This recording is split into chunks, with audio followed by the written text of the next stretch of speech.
Hola. Ahora vamos a continuar con las informaciones aquí en Nacional. Vamos a hablar de una última encuesta dirigida pues a la población venezolana, que como sabemos es bastante, que reside en nuestro país, sobre las condiciones de vida. Esta encuesta se ha realizado en 5 ciudades del país, en la provincia de Lima, Callao, Tumbes, Trujillo, Cusco, Arequipa, y hay detalles interesantes. Por ejemplo, el 92% de la inmigración venezolana se concentra en la capital. Y ese es el principal problema. Actualmente también hay datos preocupantes en las zonas de frontera, en los cuales pues tanto al momento del ingreso o la salida que quieren realizar los diferentes ciudadanos venezolanos que desean ir, por ejemplo, a Chile, sin embargo, se le impide la visa. Pero vamos a hablar de los resultados de esa encuesta con Alonso Cárdenas, él es politólogo, docente de la Escuela de Ciencia Política de la Universidad Antonio Ruiz de Montoya. ¿Cómo está? Bienvenido. Muchas gracias, buenos días y muchas gracias por la invitación. Vemos 92% de la migración venezolana en Lima, ¿no? Por ejemplo, a diferencia de Colombia, que hay 1.300.000 venezolanos, pero solamente 280.000 viven en la capital. O sea, es prácticamente todos están aquí. Digamos, el gran problema de la migración venezolana, desde mi punto de vista, no es la migración per se, ¿ya?, sino es que toda se ha concentrado prácticamente en la ciudad de Lima. Eso es un fenómeno que la verdad en ningún lugar del mundo occidental hemos podido observar. Como usted mencionaba, si bien en Colombia hay 1.300.000 venezolanos aproximadamente, solamente 280.000 viven en la ciudad de Bogotá, que tiene más o menos la misma dimensión que la ciudad de Lima. Argentina, por ejemplo, en Buenos Aires, de los 100.000 que había a finales del año 2018, 70.000 viven en la ciudad de Buenos Aires, que es, para una ciudad de 10 millones de habitantes, es pues nada, ¿no? Entonces, y si nosotros lo comparamos a nivel internacional, en el año 2015, por ejemplo, Alemania, ¿no? Alemania, que es una superpotencia, un país de 80 millones de personas, recibió también 1 millón de inmigrantes, de Siria, de Afganistán, de Libia, ¿no? de países que están en una situación muy complicada, pero desarrolló una política para que los migrantes no se concentraran obviamente en una sola ciudad. Si nosotros vemos las estadísticas oficiales de Alemania, en Bavaria viven el 15% de estos inmigrantes, en Hesse viven el 7%, en Berlín, la capital, 5%, Bremen 1%, Hamburgo 3%. Entonces hay una distribución muchísimo más racional de la migración.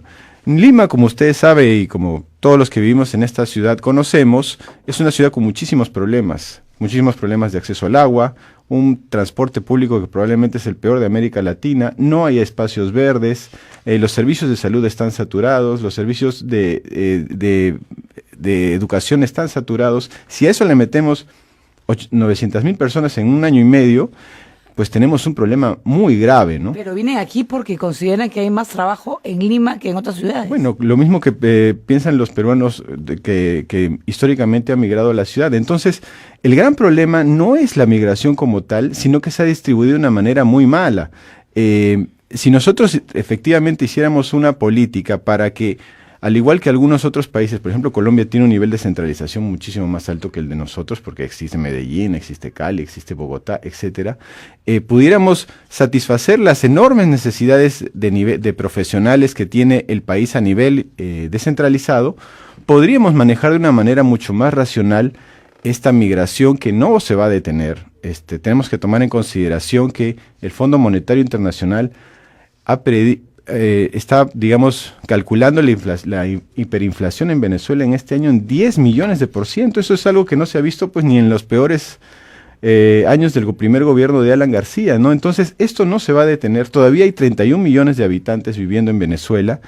Entonces, existe una demanda muy grande de personal calificado en las regiones del país y nosotros estamos concentrando todo en la ciudad de Lima. Necesitamos crear ese puente, efectivamente, para poder digamos, emparejar un poco esto. Bien, si me permite, señor Alonso Cárdenas, vamos a ir con unas declaraciones del presidente de la República desde Machu Picchu. Va a estar en el lago Titicaca, va a estar en la montaña de 7 colores, va a estar en el cañón del Colca, va a estar en la ciudadera Chan Chan. Es decir, va a estar en costa, sierra y selva, va a estar en la región Loreto, Amazonas, en fin. Y esto va a ser el inicio de unos juegos que tenemos la seguridad van a salir de manera espectacular, como espectacular fue, por ejemplo, el resultado ayer del partido de fútbol de nuestra selección, porque nos han demostrado los muchachos de la selección que cuando juegan con unión, con esfuerzo y con entrega, se llega a cualquier meta. Nos enseñaron nuestros antepasados aquí en Machu Picchu, lo ratificaron ayer los jugadores de fútbol y van a hacer lo propio los deportistas del Perú y de los 41 países que participan en estos Juegos Panamericanos. Así que bienvenidos a la fiesta del deporte, bienvenidos a todos. El Perú los espera con los brazos abiertos para estos Juegos que van a unir al continente americano de América del Sur, América del Centro y América del Norte. Muchas gracias. Muchas gracias. Estas han sido las declaraciones del presidente de la República, Martín Vizcarra, tras esta importante ceremonia desde Machu Picchu. Volvemos a estudios. Bueno, declaraciones del presidente de la República. Vamos a retomar la entrevista sobre los ciudadanos venezolanos en nuestro país. Estamos comentando que, bueno, también ellos, muchísimos súper calificados, ¿no? Yo he conocido, por ejemplo, gente que ha trabajado en el edificio donde yo vivo, que el señor era administrador de empresas, pero que no había conseguido trabajo y estaba de portero, por ejemplo. Pero pudiendo él, teniendo los títulos, me dijo, pudiéndolos aprovechar aquí en la capital, ¿no? Ahora, esta encuesta que realizó el Instituto Nacional de Estadística, INEI, justamente muestra de el nivel educativo, ¿verdad?, que tiene cada uno de los ciudadanos venezolanos. En ese aspecto, ¿qué cantidad de profesionales se ha concentrado en Lima, de nivel técnico y nivel superior?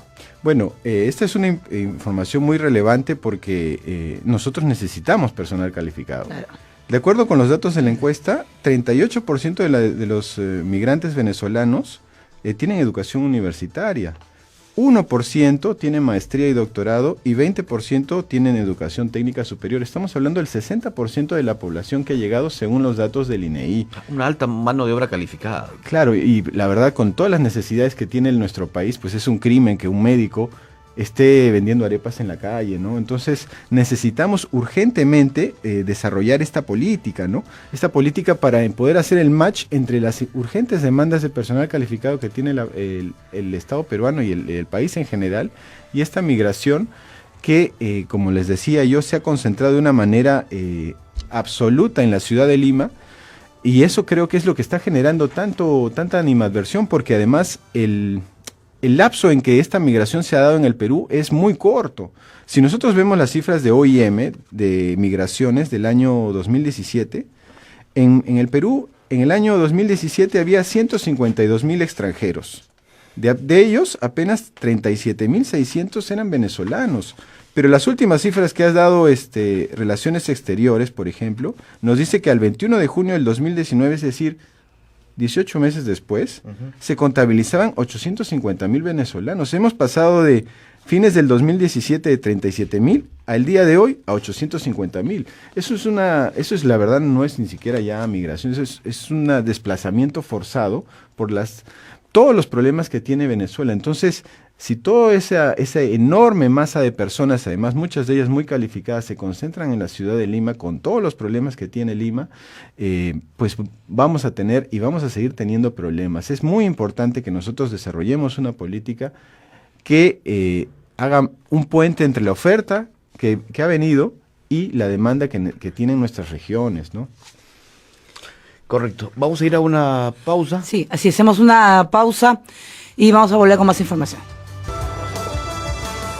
Bien, estamos continuando pues con la entrevista con el señor Alonso Cárdenas, politólogo de la Universidad Antonio Ruiz de Montoya. Estamos hablando también de la preocupación, hay 2 puntos. La situación de las mujeres venezolanas en nuestro país, que el 89% no tiene contrato laboral en el Perú, y también esa percepción de la situación penitenciaria, que han llegado muchos con antecedentes penales, policiales, y esa percepción que todos son delincuentes.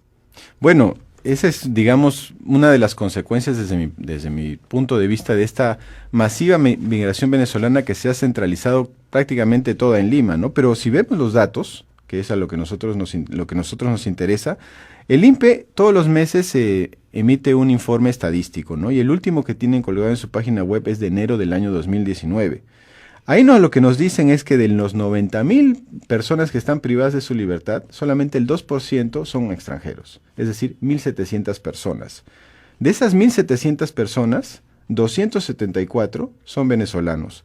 Es decir, que de un universo de 90,000 personas que están privadas de su libertad, 234 son venezolanos. O sea, es prácticamente pues una cifra irrisoria, ínfima de personas que ni siquiera están condenadas, pues muchas de ellas están todavía sin condena, que están en nuestro sistema penitenciario por algún delito, ¿no? O sea, de un universo de 90,000, 1.700 son extranjeras, y de esas 1.700, 234 tienen nacionalidad venezolana. Esos son los datos. O sea, se está exagerando. Totalmente, bueno, claro. ¿no? Además, si viéramos decir que efectivamente existen muchos criminales venezolanos, pues hay obviamente muchos más de nuestro país, ¿no? Y de otras naciones. Y de otras también. nacionalidades. Si queremos hacer un resumen de este informe estadístico, en los cuales tenemos sobre todo personas calificadas que no estamos aprovechando, y lo curioso es que la mayoría si pudiera, se podría quedar aquí en el Perú. Bueno, lo que pasa es que, digamos, los otros países están endureciendo mucho su política, y es muy fácil, dadas las urgencias y las necesidades tan terribles que tiene esta población, insertarse en el mercado laboral, dada nuestro altísimo nivel de informalidad. El Perú es uno de los países más informales de América Latina y del mundo, y, los venezolanos, pues, se insertan fácilmente en el mercado laboral, pero eso también tiene consecuencias que aumentan su nivel de vulnerabilidad. Y en este caso las mujeres, como generalmente sucede, están más vulnerables que los hombres. Por ejemplo, vemos los datos y el 89% de las mujeres no tiene contrato laboral. Eso es un reflejo de nuestro nivel de informalidad, ¿no? Yo, la verdad, cuando los empresarios dicen que hay mucha rigidez laboral en el Perú, yo no sé de dónde sacan esa información, porque muchísima gente venezolana y muchísima gente peruana trabaja sin contrato, es decir, sin derechos laborales. Sí. Pero no solamente eso, ¿no? El 80% de las mujeres venezolanas se concentra en estas microempresas de 1 a 10 trabajadores, es decir, donde está la mayor informalidad. Y además, 36% de las mujeres venezolanas señala que ha padecido discriminación en el Perú, 62% señala que ha sufrido, que el maltrato físico en el Perú es mayor al de Venezuela, y 64% señala que la violencia sexual es mucho más frecuente en Venezuela que en nuestro país. Entonces, el nivel de vulnerabilidad por ser migrante y por ser mujer en una sociedad tan informal y con las, características que tiene nuestra población, hace que la mujer venezolana, dada su urgente necesidad, esté más propicia, por ejemplo, al delito de trata de personas. Bien, muchísimas gracias al señor Alonso Cárdenas. Él es docente, politólogo, además de la Escuela de Ciencias Políticas de la Universidad Antonio Ruiz de Montoya. Gracias por estar con nosotros en Nacional. Y vamos ahora a pasar a otro tema. Vamos a conversar con Gabriela Corimanya Jiménez, coordinadora de servicios al usuario de la Superintendencia Nacional de Servicios de Saneamiento, SUNAS. A propósito, pues, de ese corte del servicio del agua a realizarse de mañana viernes hasta el domingo 7 de julio por las obras de la línea 2 del Metro de Lima, sobre todo por el mensaje que quiere llegar de sensibilización a la población. Hay que cuidar el agua. Muy buenos días. Muy buenos días, Paola. Muy buenos días, Ricardo. ¿Cómo está? Buenos días. Buenos días. Efectivamente, estamos haciendo, obviamente, una invocación como el regulador de las empresas de agua a que ya hoy día jueves, ¿no es cierto?, podamos tomar las previsiones respectivas